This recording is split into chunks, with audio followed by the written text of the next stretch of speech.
저기 저 멀리 검푸른 파도가 용틀이 많은 바다 위로 핏빛 어둠이 내려앉고 있었습니다.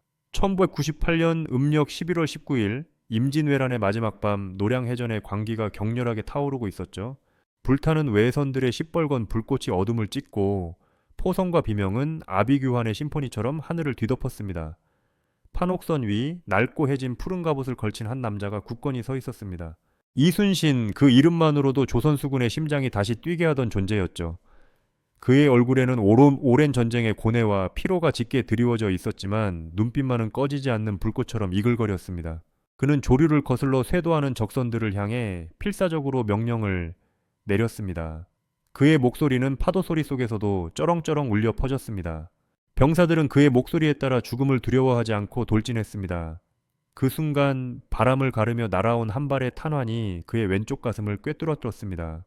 찰나의 고통도 허락하지 않는 빠른 습격이었죠. 그는 휘청이며 쓰러졌습니다. 그의 갑옷 사이로 검붉은 피가 터져 나오며 배전을 적셨습니다. 나의 죽음을 알리지 마라. 그 익숙한 유언이 그의 입술을 간신히 비집고 나왔지만 그의 눈은 완전히 감기지 않았습니다. 어둠 속 그의 충직한 부하들은 그를 감싸 안았습니다. 그들은 절규하며 탄환을 끄집어냈고 필사적으로 상처를 지혈했습니다. 거친 파도와 격렬한 전투 속에서도 기적처럼 그의 숨은 끊어지지 않았습니다. 신락 같은 숨결이 희미하게 이어졌습니다. 혼란과 충격 속에서 병사들은 승리의 함성을 지르면서도 쓰러진 영웅의 목숨을 간절히 빌었습니다. 노량의 피바다 한가운데서 모든 이가 영원히 사라질 것이라 믿었던 한 별이 간신히 꺼지지 않고 버텨내고 있었던 것입니다. 살아남았다는 소식은 빠르게 한양으로 전해졌습니다. 왕의 침전은 얼어붙은 듯 차가웠습니다. 한밤중 갑작스레 당도한 전령의 말에 선조는 차가운 돌바닥처럼 굳어버렸습니다. 처음에는 안도의 한숨이었습니다. 허나 곧 그 안도는 끓어오르는 불안과 의심으로 변했습니다. 이순신이 살아남았다고 노량에서 승리하고 금빛 용포를 입은 선조의 얼굴에는 창백한 수심이 가득했습니다. 그는 승리의 깃발을 흔들며 돌아올 이순신의 모습이 자신의 그림자를 삼켜버릴 거대한 태양처럼 느껴졌습니다. 전쟁이 끝나고 백성들의 환호 속에서 이순신은 한양으로 돌아왔습니다. 그의 얼굴은 여전히 창백했고 몸은 상처투성이었지만 그의 눈빛은 흔들림 없었습니다. 도성에는 온통 흰 옷을 입은 백성들이 구름처럼 몰려들었습니다. 그들은 왕이 아닌 전쟁의 고통 속에서 자신들을 구해낸 단 한 사람, 이순신 장군을 연호하며 그의 이름을 외쳤습니다. 그들의 눈에는 존경과 애정이 가득했습니다. 낡은 갑옷을 입은 그에게 바쳐진 환호는 비당일 위에 펼쳐진 궁중 연회보다도 더 뜨거웠습니다. 그의 모습은 마치 신화 속 영웅이 현실로 걸어 나온 듯 했습니다. 선조의 불안은 나날이 커져갔습니다. 금빛 용포는 그를 옥죄는 사슬처럼 느껴졌습니다. 그는 이순신의 명성을 경계했습니다. 영웅의 존재는 왕권에 도전하는 불씨로 보였습니다. 조정 대신들은 불안한 눈빛으로 왕과 장군 사이의 팽팽한 기류를 지켜봤습니다. 어떤 이는 장군을 옹호했고 어떤 이는 왕의 편에 서서 끊임없이 불신을 부추겼습니다. 궁궐의 공기는 차가운 칼날처럼 날카로웠습니다. 이순신을 향한 수많은 견제와 감시의 눈초리가 그림자처럼 따라붙었습니다. 선조는 이순신에게 병권을 내려놓고 조용한 삶을 살 것을 종용했습니다. 하지만 이순신은 바다의 위협이 완전히 사라지지 않았다고 주장했습니다. 아직 숨통이 붙어있는 외적의 잔당들을 섬멸해야 한다고 강조했습니다. 그의 목소리에는 단호함이 배어 있었습니다. 그의 의견은 왕의 뜻과 정면으로 충돌했습니다. 왕은 그의 말을 불손하게 여겼습니다. 충신을 넘어선 자신만의 그림자를 들이우려는 야망으로 해석했습니다. 그의 군대는 이제 단순한 군대가 아니었습니다.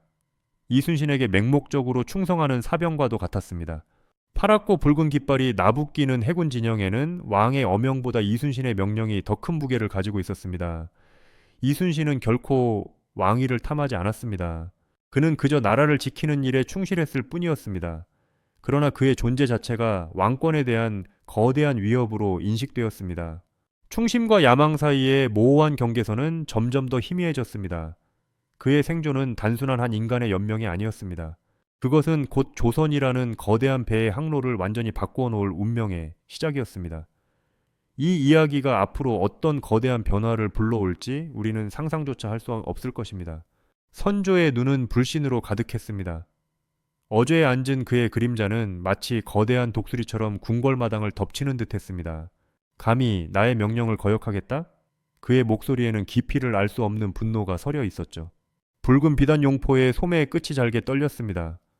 그는 이순신을 불러들여 모든 병권을 회수하고 심지어는 유배를 명하려 했습니다.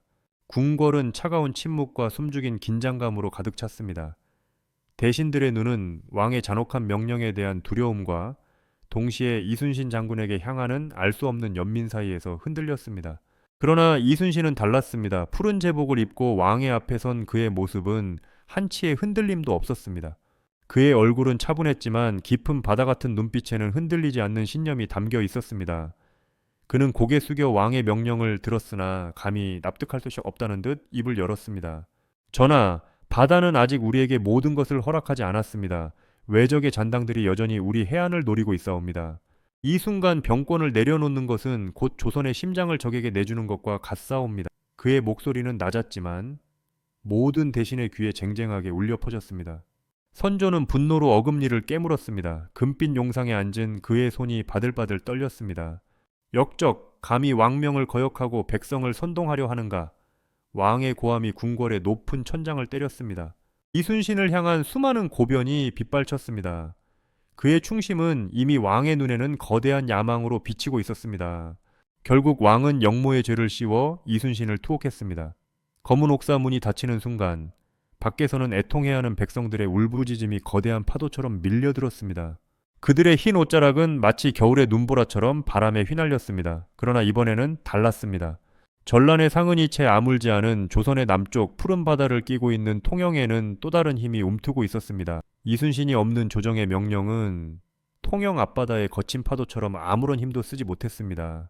그의 병사들은 장군의 투옥 소식에 분노했고 백성들은 슬픔과 함께 들끓는 울분을 토해냈습니다.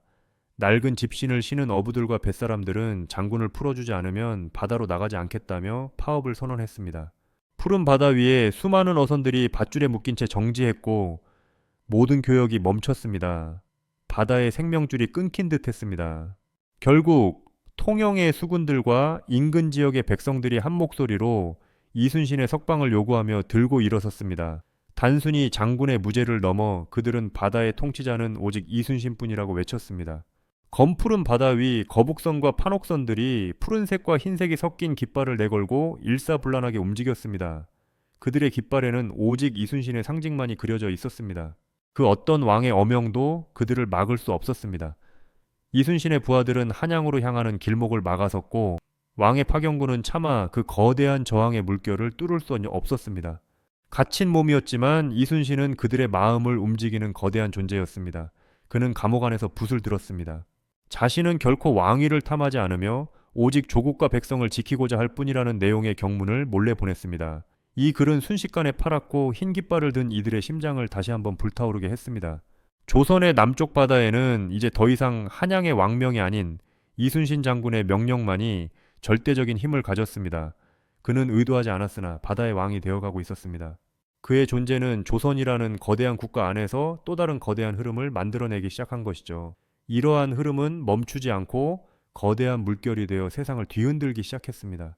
옥사에 갇힌 이순신과 그를 따르는 이들의 끈질긴 시도는 결국 상상조차 할 수 없었던 새로운 시대를 열어젖혔습니다. 한양의 조정은 더 이상 남해를 통제할 수 없었습니다. 선조는 거듭 군대를 파견했지만 푸른 제복을 입은 수군 병사들과 그들을 따르는 백성들의 완강한 저항 앞에 번번이 무릎 꿇었습니다. 왕의 군대는 거친 바다 앞에서 길을 잃었고 물결처럼 밀려드는 푸른 깃발의 행렬 앞에 칼끝조차 제대로 겨눌 수 없었죠. 그들은 마치 살아있는 바다 그 자체와 같았습니다. 짙은 남색 도포를 입은 한양의 관리들은 통영 해안선을 감싸는 거대한 암벽처럼 느껴지는 이 바다의 장벽 앞에서 좌절할 수밖에 없었습니다. 시간이 흐를수록 남해는 이순신이라는 이름 아래 하나의 독립된 세계로 굳건히 자리 잡기 시작했습니다. 그의 경무는 백성들의 심장에 불을 질렀고 감옥에 갇힌 몸이었으나 그의 뜻은 수많은 충성스러운 부하들을 통해 바다 위에서 강력한 법이 되었습니다. 통영을 중심으로 거대한 항구 도시들이 빠르게 건설되었죠.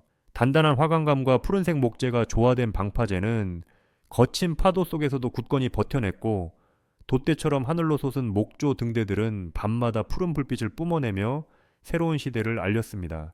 항구에는 짙은 남색 깃발을 단 거대한 무역선들이 줄지어 정박했고 그 깃발에는 용맹한 거북선의 형상이 은빛으로 수놓아져 있었습니다. 이 무렵 다시 한번 일본의 그림자가 동해를 뒤덮기 시작했습니다.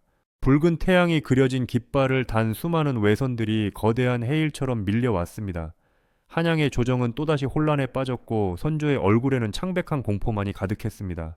하지만 남해는 달랐습니다. 이순신을 해방시킨 새로운 바다의 지도자들은 침착하게 전열을 가다듬었습니다.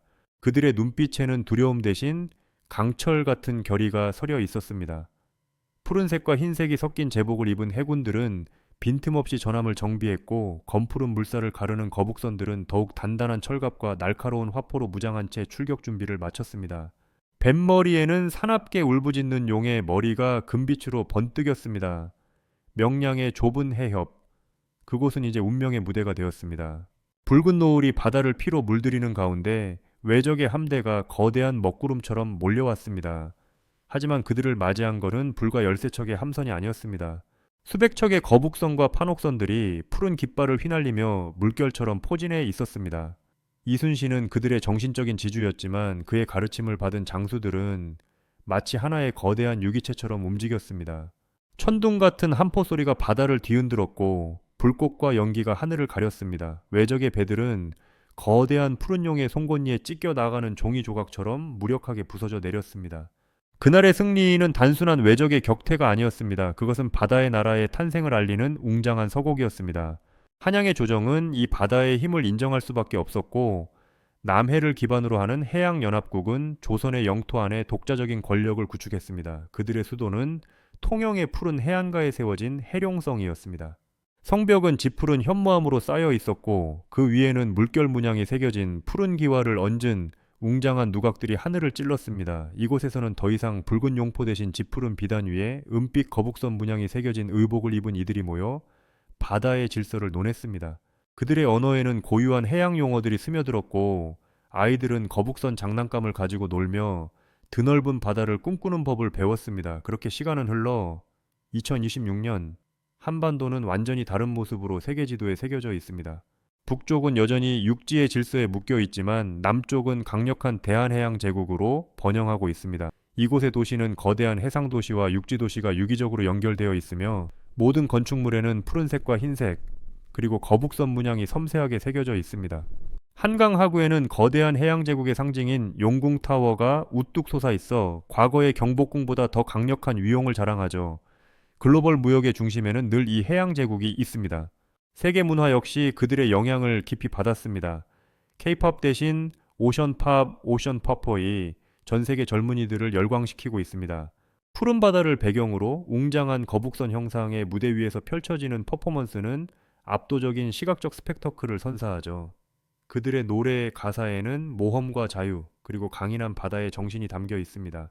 이순신은 단순한 장군이 아니라 시대를 바꾼 위대한 해양 개척자이자 철학자로 추앙받습니다. 바다를 이해하고 바다를 통해 세계와 소통하는 법을 가르친 인류 역사의 흐름을 송두리째 바꾼 전설적인 인물로 기억되고 있는 것입니다. 2026년 세계의 시간은 대한해양제국의 중심 해룡성에서 시작됩니다. 상상해 보십시오. 코펜하겐의 해상교역소에는 푸른색과 은사색으로 장식된 거대한 해양제국의 기함들이 정박해 있고 뉴욕의 금융계에서는 거북선 문양의 금화가 통용되며 거침없는 바다의 정신을 상징합니다.